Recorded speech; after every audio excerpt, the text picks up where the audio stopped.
Previously in the cars, Stefan Pederhansel has 2 stage wins going to week 2 and seems comfortable to manage the gap to his main rival. The Argentina WRC tracks let the Mini fly. We're having a race without mistakes, and finally after the first week we only have a 3-minute advantage over Nasser. It's going to be complicated until the end. Indeed, Nasser Al-Attiyah's pace has been excellent in his untried buggy, just navigation has caught him out. But he's happy and not aiming too high. I will be happy even for third position. Podium is podium, you know. I will get my chance. If I can win, I will win. Stage 8 had a major scare. Nasser stuck in a flooded river. Luckily for him and de Villiers, however, the stage was neutralised and they got the same time as their rival Pederhansel. But on stage 9, the Corvette grumble suddenly went quiet.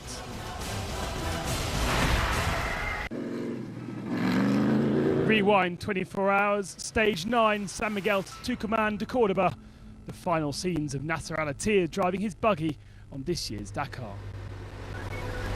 A major turning point on this edition, and good news of course for the rally leader Stefan Pederhansel. Nasser isn't at the special. He isn't? No, he stopped 4 kilometers before the finish.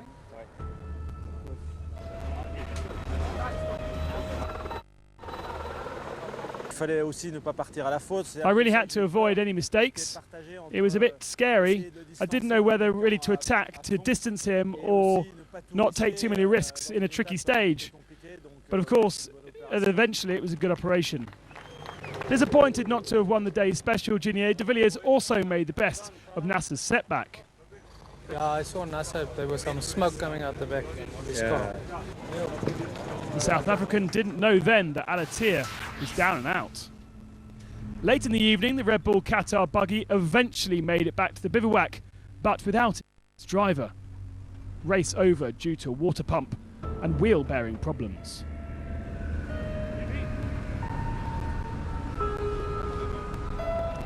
Finally, this morning, Nasser Al-Attiyah showed up.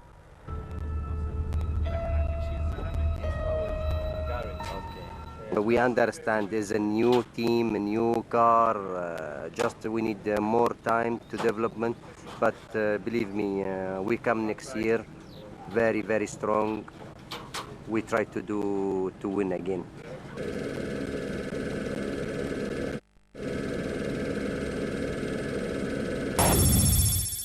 A slightly different stage for the cars as they wind their way through the final tracks of Argentina to La Rioja.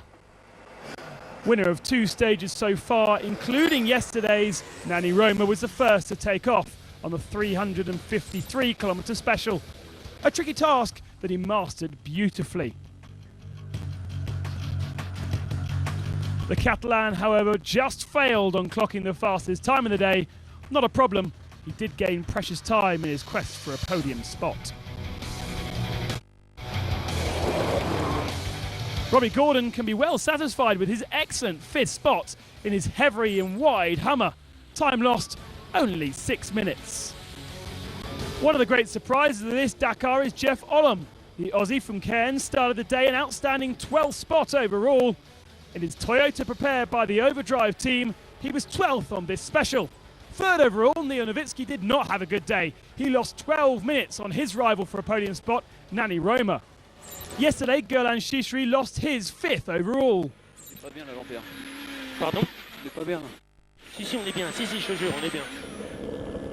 After struggling with steering problems yesterday, he lost 20 minutes today, despite not having any issues. After front brake problems, Giniel de Villiers hoped to hit back, but despite having the car to shine, he still lost time on his main rival Pederhansel. His deficit now grows to 52 minutes. With Nasser Al-Attiyah out of the way, Stefan Pederhansel could enjoy a comfortable lead overall. It appears he's still pushing his 4-wheel drive Mini though on this technical special. He finished 3rd, just 2 minutes behind the stage winner.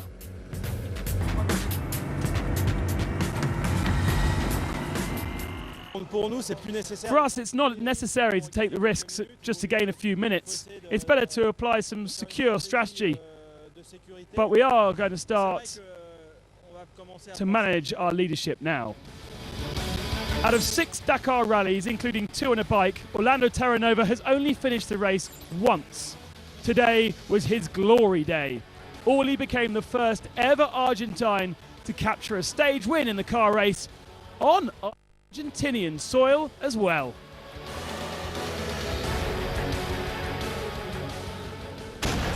So the results of the day, Terranova 2 and a bit minutes ahead of Roma, with Pelle Hansel pretty close behind. De Villiers in 4th, Robbie Gordon a stunning 5th spot in his big Hummer. Overall, you can see the gap is huge now to De Villiers in 2nd. Nowitzki holds on to 3rd, Roma and then Terranova in 5th.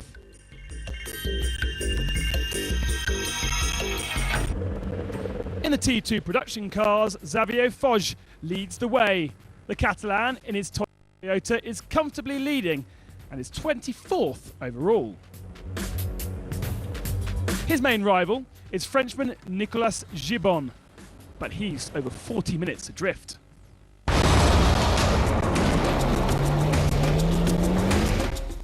Coming next in the truck section, can the Kamaz team hold on to their lead after yesterday's performance?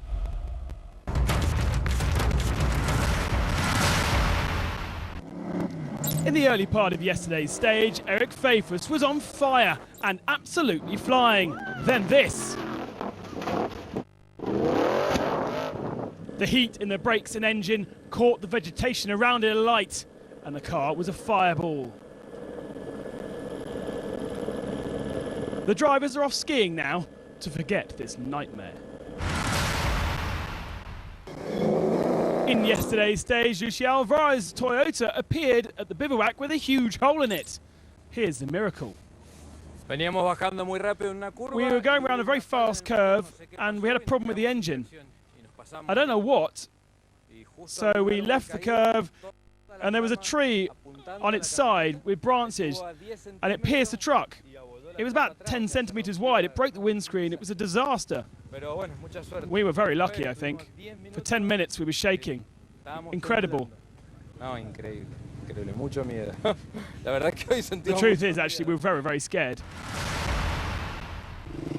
The only woman still in the motorbike section, Spaniard Laia Sainz, arrived at the Cordoba bivouac this morning at 5 a.m, towed by her teammate.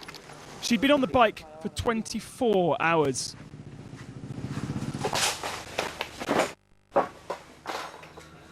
Three hours later, after an engine change to cure the oil problem, Laia Sainz was at the start of today's special with a 17-hour penalty.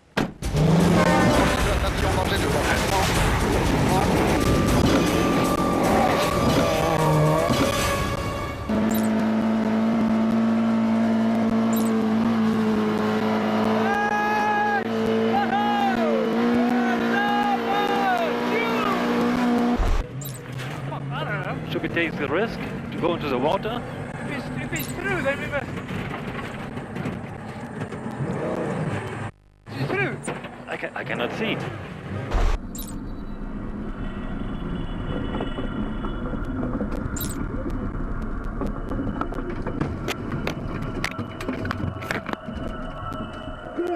Good.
I had to!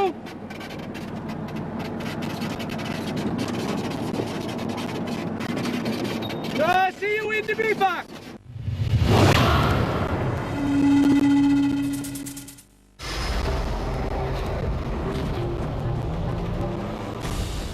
After kicking off yesterday, it was a late start for the truckers today, as they're still battling on the tracks to La Rioja.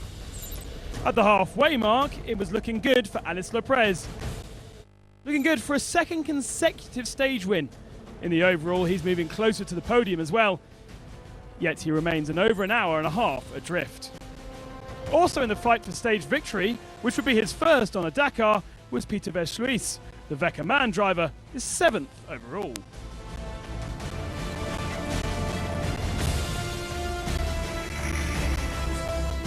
Third at the halfway mark, Czech driver Martin Kolomy continues his excellent Dakar.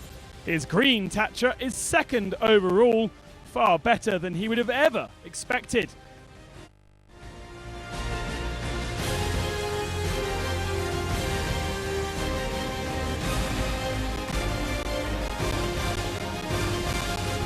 So to the unluckiest man of yesterday's stage, Gerard de Rooij lost 1 hour and 25 due to turbo problems and other misdemeanors.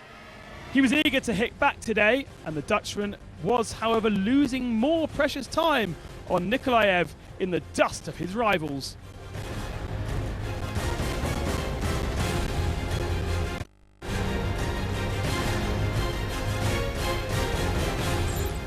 The new race leader after stage 9 was Eduard Nikolaev. The Kamaz driver now needs to be calm and consistent.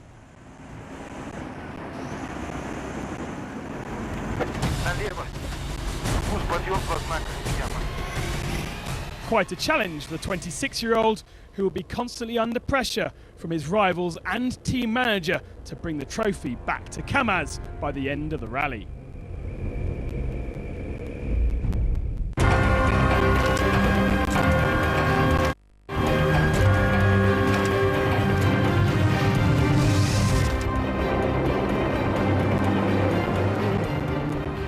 The taste of victory was in my mouth already. I was leading by 45 minutes from Lartigue. The 1995 Dakar was the scene of an outstanding battle between the Citroëns of Pierre Lartigue and Ari Vatanen.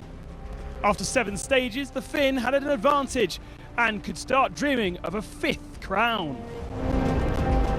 Guy Fregeland would have given the team orders to slow down. And then I just was a little bit not concentrating and unnecessarily just jumped out of the off the dune and landed a little bit on the nose and just dented a little bit the radiator, which was not protected at that time. Got the leak. We were panicking with Jill. We did not run the engine when we filled it up. We fixed the radiator. And then that created the airlock and it blew the water out, and then we ran out of water, and that victory was nearly sealed. I threw it away.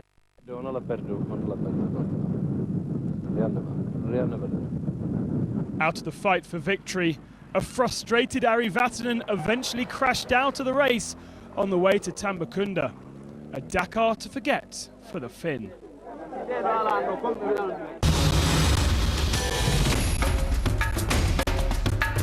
Tomorrow, it's back to 3 final days in the dunes and a blast to Santiago, normally the deciding area of the Dakar in South America. Will Cyril Deprez hold on to the rally lead in the bike section? And who will start when we head back to 2-wheel drive territory?